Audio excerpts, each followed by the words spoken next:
Welcome to the Leadership Table, where we explore stories and strategies and spiritual insights from those who make a difference in our community. I'm your host, Dr. Kevin Hairston, and I believe that leadership is more than just a title.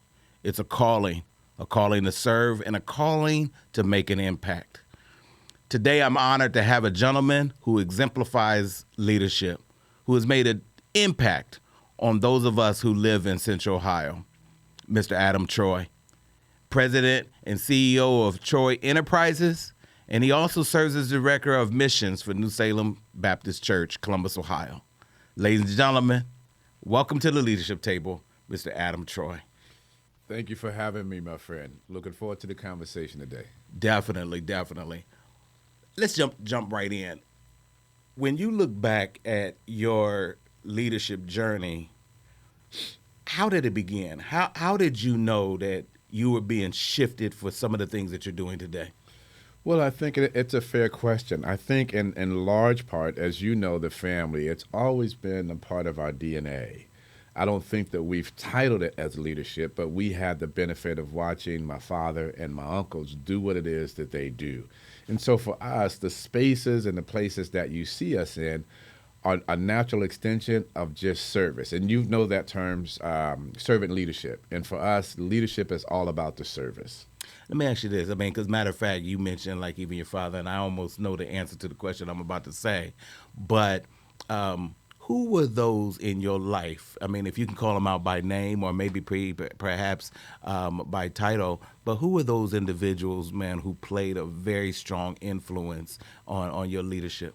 Yeah, well, clearly Dad as well. But then you have people who I had the opportunity to work really close with.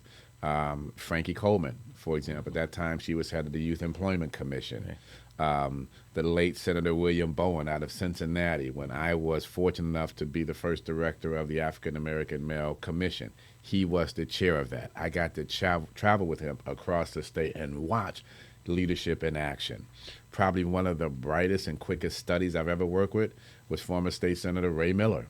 Learned a lot from Ray, particularly from a writing perspective, how to be direct, how to get in and out of a conversation. And so I've had folks like that all along the way who poured into me. And what people see now is essentially a patch quilt of those relationships that I like to implement my own leadership style. You mentioned a lot of different individuals who, I think for those of us who lived in Columbus, and my mother was involved in politics, so when you say some of the names, I'm going, oh, man, I remember that person. Yeah. And especially Frankie and Ray Miller and a number of individuals who come out of, Mr. Clifford Tyree, a lot of people who come out of during that time.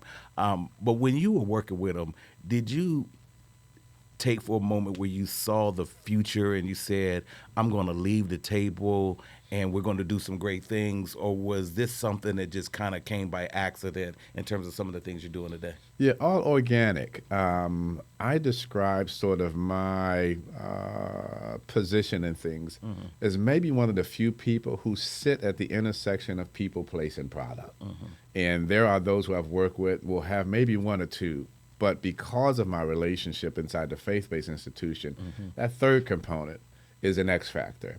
And so organically, I sort of evolved to a platform where banking and finance is my background, real estate is my discipline, and we're associated with the faith-based community.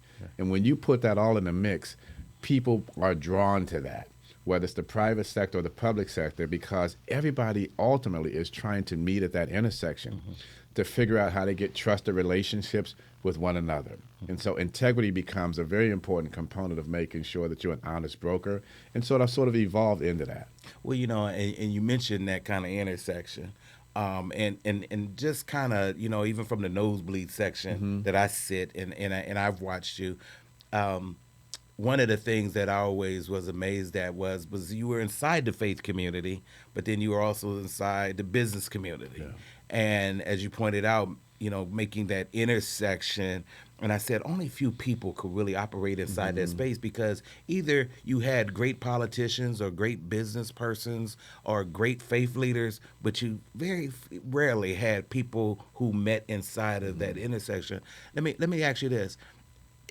Are there a lot of people inside that intersection, or is it difficult to get in that intersection? Not a lot of people, and probably difficult because it's like learning a new language unless you've grown up in it. I think I've been fortunate enough to be in places and spaces where I've become bilingual enough for people to trust the message and the messenger. Most times that sort of hurts those from the outside in, but it also hurts those from the inside out because you don't get the benefit of the expertise that's on the outside. That could be helpful. But that those who sit in that room and at that table are very limited. And for guys like me, it potentially becomes frustrating because you need somebody on the other side who's also bilingual enough to make sure that common ground gets met. Well, but when you talk about that intersection, I think what's interesting is, again, you say, that space only has a few people in it. But I noticed, not too long ago, you were having a conversation, a dialogue with a community dialogue, and you were interviewing or at least facilitating a conversation with the mayor. Yeah. But then at the same time, you could be holding that same conversation with some faith leaders, both of us have served with your eldest brother, older brother, Dr. Keith Troy. And so here you have these dynamics of going from one room to the next room and sometimes mixing the room. Have you ever felt where it's almost confusing as to what room I'm really in, or have you always saw that these rooms coexist together? They can. I think it's ultimately important. And you mentioned my brother Keith Troy. He was very instrumental in making sure that we always kept the main thing the main thing. And for us, it's always about the maximization of human talent. So it doesn't matter if it's inside the church or beyond the walls. If the thing that you are involved in, from barbershop to boardroom, really doesn't result in the maximization of human talent, it's probably not a space or a thing you need to be associated with. So when I'm in the room with, whether it's the mayor or politicians or other policyholders, I'm always focused on the end user. It's the same thing, as you well know, inside the church. Ultimately, it's about the end user. How do people who may never step foot inside of these rooms that you and I have the opportunity to be in benefit from us being in the room? Have you ever said to yourself, this is an opportunity for the business community to understand the value that the faith community brings to the table? Because I would imagine historically, even when we talk about the dollars that come out of our community, in which we spend, or we at least can talk about, come from our what we bring to the table. Have you ever felt like some of your work is bringing that credibility, like they're beginning to go, there's something there that we're missing with this population of individuals? Yeah, great question. It is absolutely every day that for me. Most people, unlike you, who don't understand kind of what we call the math of religious institutions, and here's how that plays out. For every one person that's sitting in the pew, that's a 3 to 4 kicker. They have a relationship with 3 to 4 people who may never step foot inside of that church. When the church understands how to monetize that, because for all business, it doesn't matter if it's a hot dog stand or it's a Fortune 500 corporation, it all gets down to the number of units. Churches, unlike anybody else, have units every Saturday and every Sunday and never have to send out an email or an invitation to join, right? 200 to 300 people just organically show up. If the business community is really paying attention and takes the time to understand that, you have the maximization of units right in front of you. You just have to take the time to learn the language. For the church institution, you have financial and institutional machines that want to help. You just have to take the time to learn the language. So for me, that is every day I wake up, I'm trying to figure out how to maximize the potential on each side. Do you think that even if we were to look at it on the other side, because we look at in terms of the question is, how does the business community take us? But have you ever found any difficulties in terms of, and you've been around church your entire life, your father was a pastor, your family's involved in ministry, and so you understand the traditional mind frame where some might have said, hey, that's not our lane. We're supposed to do what God's called us to do on Sunday morning. What do you say to those individuals when you say there's an expanded role that the church has to play in people's lives? Well, not only expanded, but it is at the heart of essentially what we do. If people really did a study on how, let's say, Wednesday night Bible study came about, when you peel back the layers, because of segregation, black and brown folks really couldn't do business in the marketplace. So in order to help folks like us understand, all of that business got taken place in the basement of churches, literally on a Wednesday night or a Tuesday night. After the insurance guy came, the financial guy came, all the small business people came and presented to the church congregation. You know what they did? They prayed over it. And thus the moniker Wednesday night prayer service. It really wasn't about the core of it being scriptorial, although it was scriptorial based. And so what we try to do is to take those questions from the church side, show them where they show up inside of Scripture, but also help people understand business is not strange to us. If you understood the history of the church, business always took place. It just wasn't out in the marketplace. That's good. That's good. Well, I think that kind of, exemplifies some of the work that you guys are doing in the Linden area. Sure. Let me ask this question because this is even for me personally. I understand that the church in and of itself is in the Linden area, but why Linden? Why? I mean, there's so many different areas in Columbus, but you guys have heavily been invested in the Linden area. Why Linden? It's home for the church, and we were always taught you plant and you water right where you are. And so for us, it became a matter of saying, we started out with this mantra that we call the Golden Triangle. That's 5 to 6 blocks around the church. There are roughly a little less than 200 people.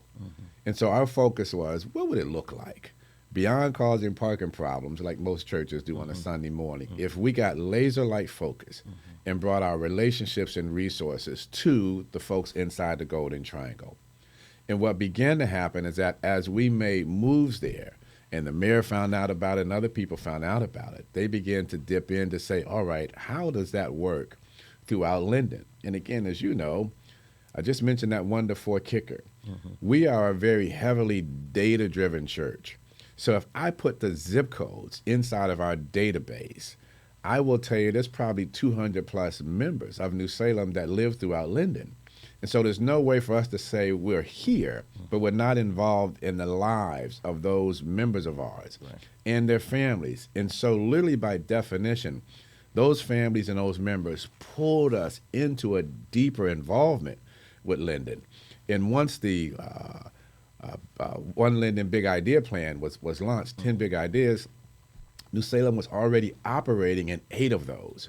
So Linden just became a matter of us not standing on a platform. In fact, people will tell you much of what happens in Linden, you will not see our name on it. What's important for us is that we're able, through our relationship currency and some resources, to breathe oxygen into some people who are doing some pretty dope programming, but just don't have the same level of visibility. And so Linden began to adopt us as we began to adopt Linden. Well, I think, that says a lot, too, about the church's role inside of the community. I think, you guys have really become a shining star in terms of we're not just here about Sunday morning. We're not here just about Wednesday, but we become a fixture even for those who may not even walk through the doors of Sunday morning. We're planted, we're involved, and we see ourselves as a partner with the community, and for the community to come back and then welcome you in, and then, as you pointed out, pull you back in. One of the highlights that I'd love for you to be able to elaborate on is that when we look at different parts of the city, sometimes other areas get a little bit more attention. But you just mentioned, because of the work that you're doing, you guys have brought some light to the Linden area. How did it make you feel? How did it make you feel as though, city council's taking notice, the mayor's office is taking notice, business leaders are taking notice because of the work that we're doing? Yeah, I think every Lindenite should take pride in that because they've had a part of it. What most people don't realize, and I dare anyone to challenge us on this, Linden right now in Franklin County is the most ethnically diverse neighborhood in the county. We have somewhere between 13 to 15 different ethnic groups that live in Linden. And so we have to begin to talk about Linden's internationality versus just the historical black and white piece. From a feeling perspective, man, it makes us proud to be able to say we planted some seeds here. We didn't have a real plan. We just were about the business of the work. And the work began to take on its own momentum. People come alongside of us. The Bible reminds us, one plants, another man, harvests. And we've watched program after program. New leaders began to emerge. We now run a leadership Linden Academy. This will be our third year. Typically caps out at 22 to 25 people. I'm already oversubscribed at 37 people who have raised their hand, not just people who live in Linden, but people who have a heart for Linden. And so when we step back and say, okay, we've done a pretty good job of running that leg of the race, how do we begin now to raise up the next generation of leaders to make sure that they can take the baton and continue to run with it? And so as proud coaches, we can stand back and say, yeah, we started that race. But you bring up, and I'm glad you mentioned that because, a lot of times when we talk about leadership, we talk about the idea of who planted inside of us. And you mentioned some heavyweights, man, that took the time to kind of go, hey, let me share with you some navigational tools. But then as time catches up with us, we get a little bit older, all of a sudden you become those type of individuals. And so you just pointed out that mentorship plays a role. Yeah. Let me ask you this $1 million question. How confident are you in the next generation of leadership? I think I'm optimistically hopeful. And I think, like most of us old heads, the expectation is, well, they're not going to do it the same way we did it. Right. They're not going to have the same approach. But it's a different generation. Right. And what we have to begin to get used to. In fact, one of my colleagues put it this way, and it really helped me. He was like, it's a different terrain. And so even though we pour the skill sets inside of them, right, sometimes those skill sets and those tools are not applicable because it's a different terrain. That really helped me because now I'm looking at and I'm saying they're ready for the terrain that they are running in on. And so once a quarter, we have a piece called the One Linden Collective. I try to meet with everybody who's running an organization or the young people coming behind us. And that way we get to pour into one another. So I would say to you, generally speaking, specifically in Linden, that team is ready. They are. I'm hopeful that they can begin to serve as a model for the rest of the city as well. Do you think with all the work that you've seen, not just in the Linden area, but when you look across the landscape of even the city, I had a gentleman who served as one of my mentors who was a pastor here and passed away several years ago. But I remember him saying to me, Dr. Otha Gilliard, I remember him saying to me, he said, I thought I was going to live to see some changes. I thought in my lifetime certain things were going to happen. And he says, I don't think it's going to happen, And it always made me kind of pause for a second, Adam, and said, man, this gentleman can see that maybe perhaps certain things he hoped for was not going to happen in his generation, but maybe perhaps it would be in the next generation. Do you ever feel that way when you kind of look at some of the things that you've been a part of and say, hey, we've pushed the ticket, but maybe some things where we hoped for, I don't know if it's going to happen, or maybe perhaps it will happen? That's a great question. I think part of that is pushing towards designing common space where people, much like this table, can come together and despite their differences, find common ground to work on. We are such, as you well know, in a divisive environment now, and it seems like people are only looking out for them and theirs, so to speak, right? And I don't know if we'll get there in the next 10 years. It feels like we are almost rolling backwards. I'm optimistically hopeful because, again, the seeds that we've planted at some point in time are going to germinate up. And those new leaders coming on site are going to remember, hopefully, where we've come from and say, no, we got a chance to do this a little differently. And particularly, not only in Linden, but I think beyond, because as you know, 12 to 15,000 people are moving into the Columbus, Ohio area every year who don't have this history. And so now you're getting new ideas, new approaches, people who don't have as much anxiety about sitting at the table, even though they may be from different parts of the country, but really trying to get together and figure out how do we move forward as a collective. And so my hope lies in that people will continue to move forward as a collective. And I stop worrying about the legacy component of it. I used the kind of the 4x1 example earlier.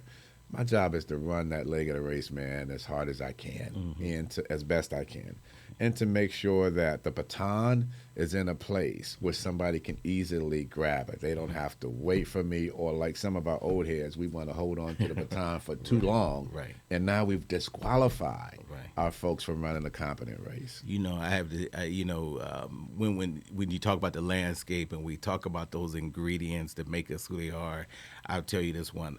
One day I'm on social media and I see someone, and they and their son went to Morehouse, and they were tagging some of the clothing line that was coming out, that it was kind of vintage clothing line, and I comment because like you. Fashionable. You're more fashionable than me, but we're gonna get there before we end, because I want to make sure I'm in line, man, for your closet. But I commented and I said to them, I said, man, I love that Morehouse look, and I said, am I allowed to wear it? And both father and son said you can go and purchase. Because of you're going to Morehouse. How much did Morehouse and that educational track play in terms of shaping who you are? Huge. I think for the first time, and I'll liken it this way, you and I have had the opportunity to travel quite a bit. Imagine next week you go and you get on the plane, and the whole plane looks like us. You would pause for a moment because you'd wonder if something was wrong. Right. The Morehouse experience was that every day.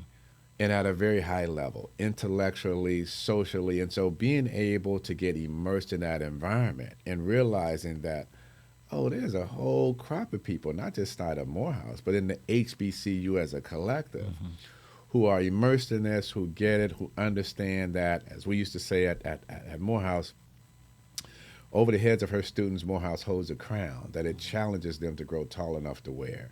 And that never leaves you as a Morehouse man. So every day you're figuring out, man, how do I grow a little taller? So Morehouse is part of the DNA now. As you may know, inside the Troy family, there's 5 of us who all went to Morehouse, man. So Morehouse deeply, deeply influenced, I think, the way we move and try to impact the world today.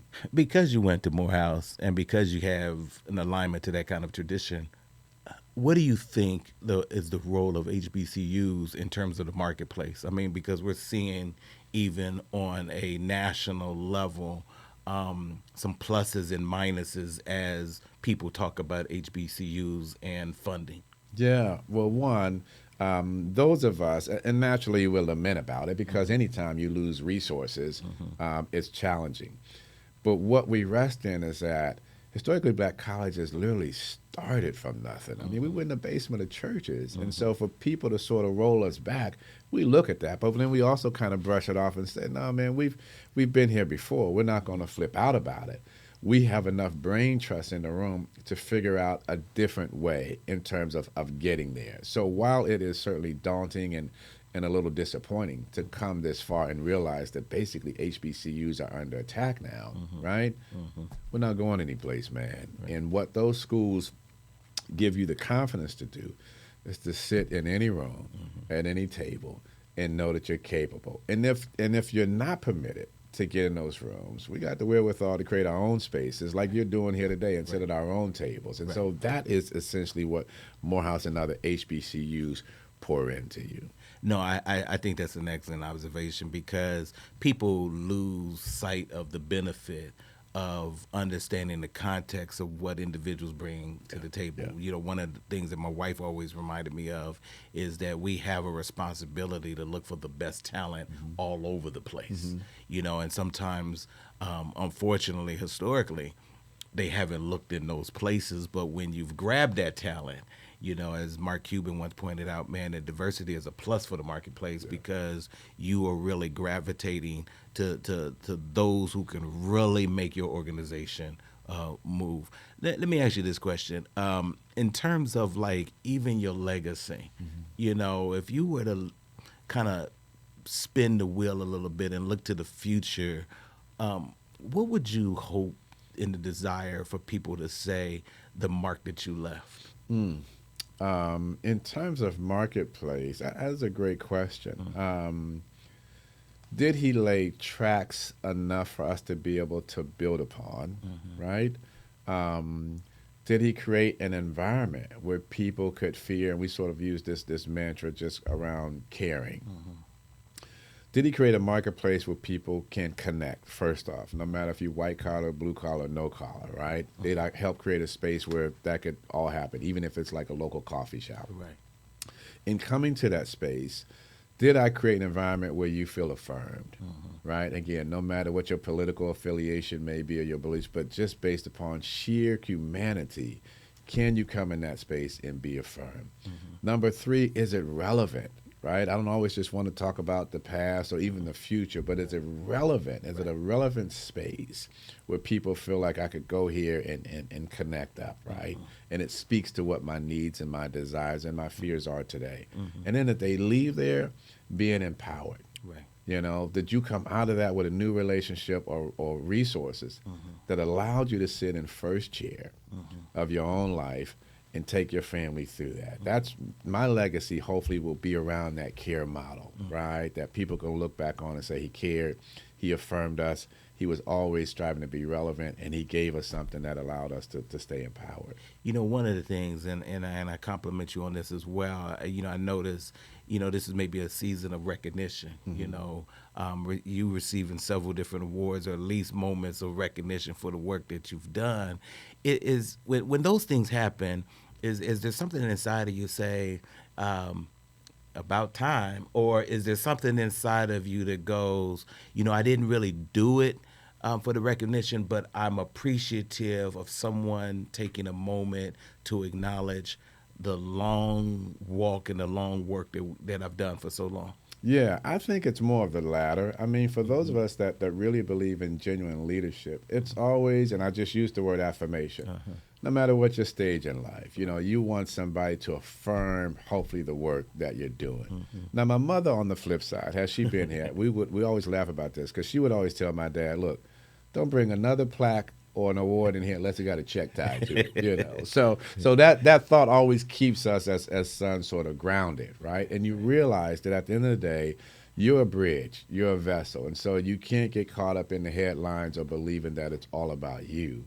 So I'm certainly appreciative of the recognition and the affirmation, but it also says, okay, people are noticing the work that's getting done. Right. Yeah. You know, and to kind of add on to that, I can remember having a conversation with my dad several years ago, and, you know, he grew up in West Virginia in the coal mines, and his father was in the coal mines. And later on in life, you know, by way of New York to Ohio, you know, life took a different spin. But I asked him one time, Adam, and I said, what would your dad say about you now? You know, I mean, you're living in a suburban community, you know, nice house, middle class family, and your dad was, you know, basically in charge of some of the coal mine. I said, what would your dad say? Would he go, I'm proud. You know, I see you living out some of the things that I was unable to live. And he said to me, he says, every generation ought to make the next generation better. And he says, I'm where I am because of what he did. Yeah.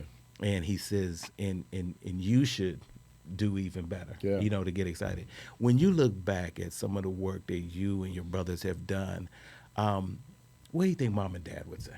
I'm hopeful that they would be proud. It's so funny now because we're literally together as the brothers every Sunday. We're together over at my brother Keith's house. And there's not a week that goes by where we didn't get the benefit of something or got protected from something simply because Dad had already come this way. Right. You know, now he's been gone for a couple of years now. Lived these with 96, but we are still the benefactor of the legacy and the work that he put in.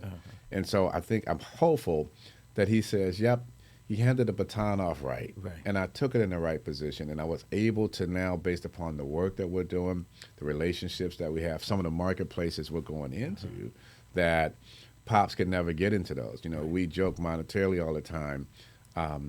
I have in my lifetime, along the way, paid more in taxes than my dad ever made. Right? In my grandmother's lifetime, I've paid more in taxes than she ever made over the course of her lifetime. So I think we always try to look at how do we take what the previous generation gave us and built upon it, not just for us, but for the benefit of somebody, as you mentioned early on, that may never step foot inside of the same circle inside of the church that we're in. Right. Yeah. Well, I mean, given all that you do, I mean, you're an entrepreneur, you're involved in the community, doing a lot of different, at least wearing a lot of different hats.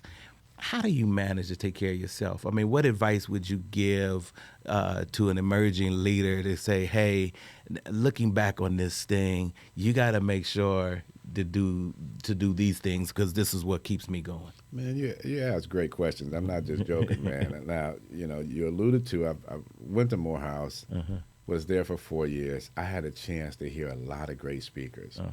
I only remember one commencement speech, and that was by Dr. Harry Wright Sr. And at the time, those of us who were graduating, man, we thought it was such a boring piece. But his title was "Good Health is Your Greatest Wealth." Now, here we are, about to graduate, going out trying to make money. We're like, listen, man, we're going to live forever. Right. And what you find over time is that dude was absolutely right.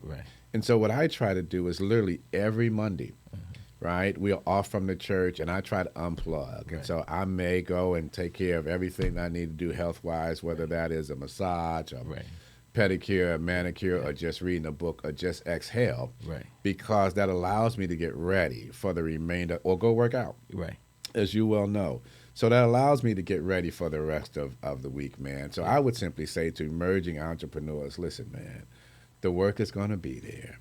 If you end up keeling over, as you and I well know, listen, they're going to have some fried chicken, some macaroni and cheese, and they will keep going on, right? Pour into yourself at least what we call a rest day throughout the week. Yeah. It's funny that you say that because, we were traveling, and my daughter, she had a job, and she had got her first paycheck hit while we were out of town, and she said, "Dad, I ain't never made this kind of money," And she said, "Let me treat you," and so she said, "Let's go get some pedicures," and being the guy that I grew up around, the men that I grew up, I said, "Man, I'm wrestling with that one." And you're from West Virginia. Yeah. And there's a lot of men on my dad's side of the family too. So I said, man, but my daughter, all I heard was, "Let me pay for it." And so I said, let me dip in. And so since that happened about 3 years ago. And since that moment, me and my daughter have that shared moment of pedicures. Me and my wife have that shared moment of pedicures. And I even have ventured out there on my own by myself. And I go, man, it's relaxing. You're taking time for yourself. Absolutely. But it's a reminder. And I said, here she was in her 20s, reminding Dad, you got to have an element of take care of yourself, no matter what you do, because as you pointed out, we can do and we can do and we can do, and the truth is they're going to scratch our name off the door and they're going to keep on going. That's right. It's about this. Let me ask this final question. In terms of all that you got going on, all the projects, is there anything exciting that our viewers, man, should know about that you're involved in from an entrepreneur perspective, from a business perspective, even from a church perspective, that could be meaningful to all of us to pay attention to? Yeah, you're trying to pull some secrets out right now. So since you and I have that sort of relationship we do, I'm going to give you the benefit of that. As you may know, good friend of mine, brother by the name of Derek Pennell. Derek is most noted. He's like a jazz aficionado. Him and his wife, Tiffany, are the owners of the Blue Note Jazz Club on Main Street. And more recently, Derek and I got a chance to work together. And so we brought the Blue Note down to Town Street, 530 East Town. What most people don't know, and you're getting the benefit of this because of our relationship, because we have not come out of the box on this yet, is the front part of that is in the old Snowden Gray mansion, 530 East Town Street. 530 East Town Street, folks. There we go. Every Sunday night, we do jazz from 6 to 10. The front half of that will be a private members-only social club. And even though it's essentially black-owned, everybody's welcome. And what I'm excited about in reference to your question is that it may be one of the few places in the Midwest that may be black-owned, curated by us, but all different kind of races and creeds can come in there and cross-pollinate. So sometime in January, we will come officially out of the ground with the grand opening sort of event. Membership is going to be capped at 300 people. So if you're interested, you better get in now. But if you show up on a Sunday, we'll give you a grand tour. But I'm super excited about that project because probably for the first time, it has so many components in it that were beyond my natural gifts. I was really forced to lean in on my faith to keep moving forward, and I got a great partner in Derek Purnell. Man, that's awesome. Yeah. We also want to encourage people, remember that the Blue Note, Brother Derek Purnell, Mr. Adam Troy, we want to put that on your calendar. You can mark me down. Man, you said Sundays for some jazz. I love jazz. I love Beautiful. live jazz. And so me and my wife always look for a good place to hear some music. So we want to make sure that everybody knows that. Brother, I want to thank you for taking the time, man, just to spend some time here at the leadership table. And at the leadership table, everybody has a seat. And so we want to invite you that, again, mark your calendars in January, the Blue Note. Man, here's some great jazz. If you're in Columbus, Ohio, you want to make sure you're there. Membership is going to get capped in a little while, so people like me, let's get our money together. We want to be a part of it. Also, if you're in the Columbus area and you're looking for a great church to attend, New Salem Baptist Church. You're going to get a good word. You're going to see some phenomenal leaders, and you're going to have great fellowship with some wonderful believers. I'm Dr. Kevin Hairston, and I want to thank you for joining me here at the leadership table. Always remember, we have room for you and to keep the faith. God bless you, and until the next time, take care.